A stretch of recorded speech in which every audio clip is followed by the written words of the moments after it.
as a Yemenite Jew, I can tell you that the name itself is not the devil, is not a pagan idol, is not the moon god, as evangelical Christians have been propagating for decades. This is a very, very sick cult, by the way, and their idiocy is quite redundant.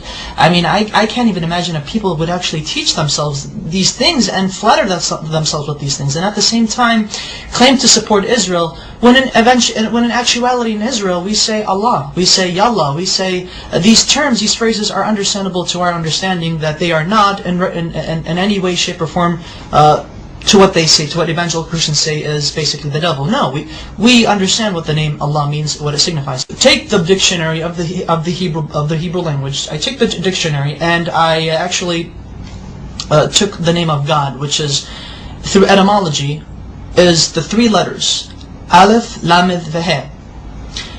Basically, I wrote it down. I know I don't have the whole thingamajigs on. You get the idea. So basically, Aleph, Lamed, Veh. This in Hebrew means, well, without the, we'll see, that's the thing. Without the vowels, because the dots, the nikud, the dots, or the vowels right here, these are vowels beneath the letters, indicate how the word itself is to be pronounced. So I'm going to block these right now for a second, but I'm going to show you. This right here, in my understanding, because I'm going to say what it is, this says God. Elah is God in Hebrew. Now, with these two right here, with these two vowels, this is the Fatah Sagol, Fatah Sagol. This would indicate that this would turn the word God, which without these vowels it would be God, Elah. Now it would be Olo, Olo.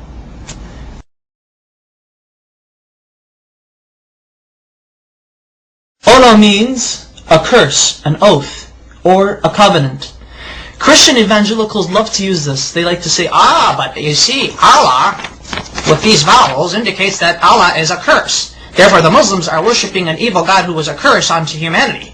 These evangelical Christians, they're nutcases, they're nutbags. And I took it upon myself further to actually see how they got this idea that Allah, the Arabic name of God, is a curse, and more recently is the devil. I don't know how they do it, but they do it. Allah is not the devil. God forbid. May God even forgive me for saying such horrible things. But here's the Hebrew version of the Arabic name Allah once it is written in Hebrew. The Arabic name Allah has 4 consonants because Hebrew is like Arabic. It's almost similar. Same alphabet, same thing, just different script. This is the Arabic name of God. This is how the script is. This is what it's connected, because Arabic is a cursive language. This is the connected form, but however it is 4 letters. 1, 2, 3, and 4. I'm going to have to baby you guys into this. Now this is the name of God, Allah, in Arabic, but broken up. So that way each letter is given its position. This is Aleph, this is Lam, this is Lam, this is He. So Allah. Okay. Now this right here, Allah in the Arabic script, this is how it would become rendered in the Hebrew rendition. That way, Allah in Hebrew would be Aleph, Lamed, Lamed, He. Okay. Now, how do we get this? Which this right here is, this basically means cursed. And the only reason why this means it's cursed because of these 2 vowels. There are 7 letters in the Hebrew language that look like this, that have these 3 consonants. There are 7 Hebrew words in the Hebrew language that have these 3 consonants, and they're both the same. How do Hebrew-speaking Jewish people or non-Jewish people know? How do they differentiate? How do they know when a curse means a curse and God means God? Because this right here, without the vowels, this literally means God. This right now, God. This says Elah, Elah. Now with the vowels, it means Ola, which means a curse. Look at this right here. I'm actually going to write down the proper Hebrew name of God with the correct pronunciation. This is how we know. This is how we could tell when God is God and when the letter represents, or when the word is God, or when the word means curse. Okay. There we go. Notice the symbol, notice the vowels. This becomes A, and this dot right here, the holom, it becomes Alo. Alo.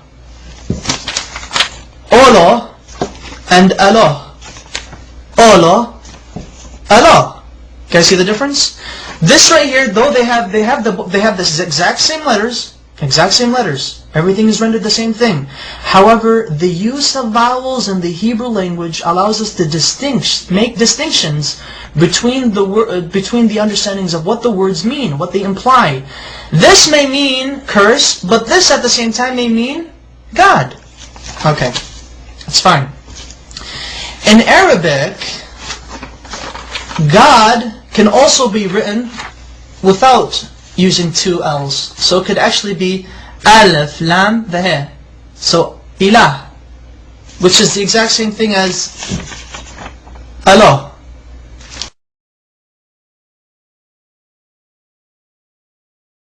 Their understanding of how they approach God is exquisitely the same. We do not share the system of belief with Christians that they and us worship the same God. No, we do not. So help me God. But Christian evangelicals do not worship the God of Israel. They do not worship the Islamic perspective of God. Maimonides, one of our greatest philosophers in Judaism, as well as a religious philosopher of Judaism, has quoted extensively in his beautiful Igeret Tayman, or the Epistle to Yemen, in which he was basically teaching and basically answering many questions brought forward to him. The Jews of Yemen asked, what is your position of Muslims? Are they considered idol worshippers? Are they considered paganists? And Maimonides said, the Muslims, the idolatry has been removed from their hearts. A Muslim does not know idolatry, he does not know paganism, he has no form of whatsoever of any grain left in his heart. Therefore it is permitted unto a Jew, when he enters a land where he cannot find a synagogue, that he is allowed to pray in a Muslim mosque. He's okay, it's fine, it's okay. Hey, I can go to a Muslim mosque and pray if I have to, if I can't find a shul. However, Maimonides says, be careful. If a Jew enters a land where there is no mosque or a synagogue, then he is forbidden to enter a Christian church if there is one. Do not pray in a Christian church. And the reason why is because Christians do not worship the same God we do. They worship a pagan. They are idolaters. They are called Avodah Zarah in Hebrew, which means idol worshippers. So exquisitely said, so wonderfully stated. Oh my goodness! And you know, it's quite interesting that unfortunately there should be more Jews actually stating the facts as it is. That you know, Muslims and Jews and Muslims, we both worship the same God. No matter what these crazy evangelical Christians are saying, they're basically nutbags. Whatever they say, they just try to come up with exceeding lies, redundant lies. The type of lies that only a child in the kindergarten could easily make up. And emphasize that Arab Christians, and you know, this is what's also funny, and thankfully I remembered this, because this is what I really wanted to say. Get a load of this, Christian evangelicals. I should refer to you guys as evangelicals. There are actually 20 million Arab Christians in the Middle East today, as well as the United States, as well as around the world.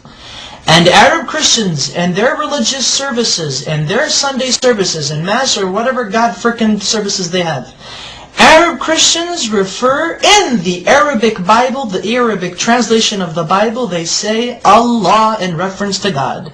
Now I would like to ask these evangelicals, what say ye of these people who claim to believe in your Jesus? What say ye to them? Now are you going to go chase them and say, oh, you're worshiping the devil. The devil is Allah. Just lets you know that classical Arabic is very close to classical Hebrew, biblical Hebrew, as well as classical Aramaic. They all tend to agree, they all agree in unison that Allah, Hashem, Allah are, through etymology, which is the study of the root of words, have come to unanimous agreement that Allah is the perfect Arabic name of God, that it cannot be made into a male. Through its perfection, it cannot be made into a male gender nor a female gender.